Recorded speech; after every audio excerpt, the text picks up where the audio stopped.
ప్రభువునందు ప్రియులారా, మన ప్రభువును రక్షకుడునైన యేసుక్రీస్తు నామంలో అందరికీ వందనాలు. ఈ సమయమందు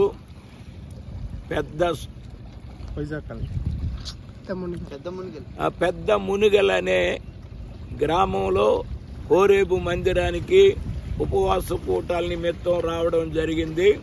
పగలు మీటింగ్ జరిగింది. సాయంత్రం ఈ సాగర్ నది తీరాన్న మేమంతా చేరి మరి దేవుని వాక్యం చెప్పడానికి దేవుడి అవకాశం ఇచ్చాడు. యేసు ప్రభు వారు ఆయన కూడా సముద్ర తీరమున, గలిలే సముద్ర తీరమున ఉన్న ఓ బోటు ఎక్కి లోనికి త్రోయమన్నాడు. లోనికి తోసిన తర్వాత ఆయన ఆ ఒడ్డున ఉన్న ప్రజలందరినీ చూచి దేవుని వాక్యాన్ని ప్రకటించాడు. ప్రకటించిన తర్వాత ఇంకా కొంచెం లోనికి తోయమన్నాడు. ఆ యొక్క దోణిను లోనికి తోసిన తర్వాత ఇప్పుడు వల వెయ్యండి అన్నాడు. వాళ్ళు అంటారు, రాత్రంతా మేము శ్రమ పడ్డాం, మాకు ఒక్క చేప కూడా దొరకలేదు, అయినను నీ మాట చొప్పున మేము వలము వేస్తామన్నారు. ఇక్కడ మనం గమనించవలసింది, రాత్రంతా వాళ్ళు శ్రమ పడినా ఏమీ దొరకకపోయినా ఇప్పుడు మాత్రం నువ్వు చెప్తే వేస్తే మాకు దొరుకుతాయి ఏంటి అని వారు అనలేదు.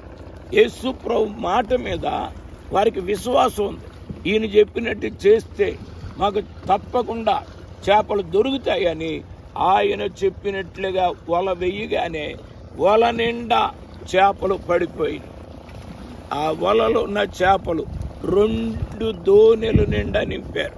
వెళ్ళింది ఒక దోణె, అయితే మిగతా ఒడ్డునున్న దోణిని కూడా తోసుకురమ్మని సైన్యాలు చేస్తే తీసుకొచ్చారు. వలలో పడిన చేపలు 2 దోణెలు నింపారు. తర్వాత వారు ఒడ్డుకి చేరారు. అయితే మనం ఇక్కడ గమనించవలసింది, రాత్రంతా పడని చేపలు యేసు మాట ప్రకారం చేయగానే సమృద్ధిగా పడ్డాయి.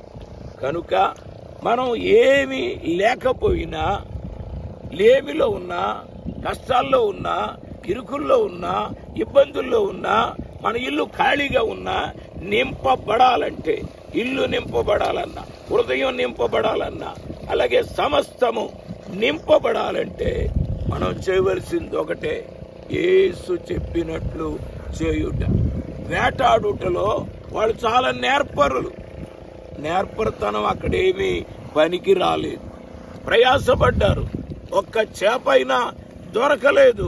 వాళ్ళు అంటున్నారు, రాత్రంతయు శ్రమ పడినా రాలేదు ప్రభు జయము, రహదారులు వెదకినను రాదాయను ప్రతిఫలము, రక్షించు నీ సిలువా రమణీయ లోతులలో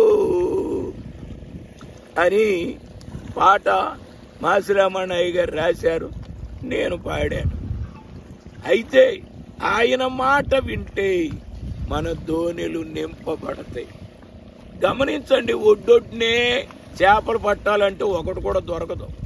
ఆయన చెప్పినట్టు లోపలికి వెళ్ళిపోవాలి. ఒడ్డున పడితే చిన్న చిన్న చేపలు పడతాయి, మధ్యలోకి వెళ్ళిపోతే పెద్ద చేపలు పడతాయి. దేవుడు వెళ్ళమన్నా చోటుకి వెళ్ళిపోతే పెద్ద పెద్ద చేపలు పడతాయి. పెద్ద పెద్ద విశ్వాసులు దొరుకుతారు. నా ఊరు, నా సొంతం, నా ప్రజలు అని మనం దేవుడు వెళ్ళమన్నా అక్కడికి వెళ్లకుండా ఉన్న చోటే మనం పనిచేస్తే కొన్నిసార్లు కష్టం. లేదు, మన ఊరికే దేవుడు వెళ్ళమంటే అక్కడ కూడా దేవుని పని జరుగుతుంది. ఇక్కడే మన ఊరా, ఇంకొక ఊరా, మన దేశమా, ఇంకో దేశమా కాదు ముఖ్యం. దేవుడు ఎక్కడికి వెళ్ళమన్నాడు, దేవుడు ఎక్కడ సేవ చేయమన్నాడు. వాళ్ళు ఆయన చెప్పినట్టు లోనికి త్రోశారు. దోణి కుడి ప్రక్కన వల వేశారు. వల నిండా చేపలు పడిపోయాయి. దేవునికి స్తోత్రం. మనం కూడా ఈ వాక్యం వింటున్న నా ప్రియమైన సోదరి సోదరులారా, అమ్మ మాట వినాలి, నాన్న మాట వినాలి, అన్నదమ్ముల మాట వినాలి, అక్క చెల్లెళ్ళ మాట వినాలి, పెద్దల మాట వినాలి. వద్దని నేను అంటం లేదు. వీటన్నిటికంటే ముఖ్యమైంది దేవుడైన యేసయ్య మాట వినుట, ఆయన చెప్పినట్లు చేసి అనేక మంది బాగుపడ్డారు, అభివృద్ధిలోకి వచ్చారు.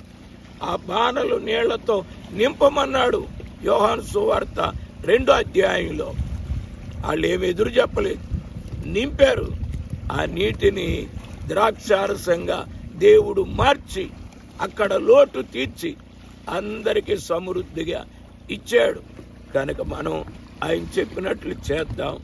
మన ఇంటిలో లోటులు తీరిపోతాయి, మనలో ఉన్న లోట్లు తీరిపోతాయి, మన సంఘంలో ఉన్న లోట్లు తీరిపోతాయి, మన గ్రామంలో లోట్లు తీరిపోతాయి, మన దేశం యొక్క అవసరతలు తీరతాయి. ఆయన మాట విందాం, ఆయన చెప్పినట్టు చేద్దాం. దేవుడి మాటలు దీవించునుగాక. ఆమేన్.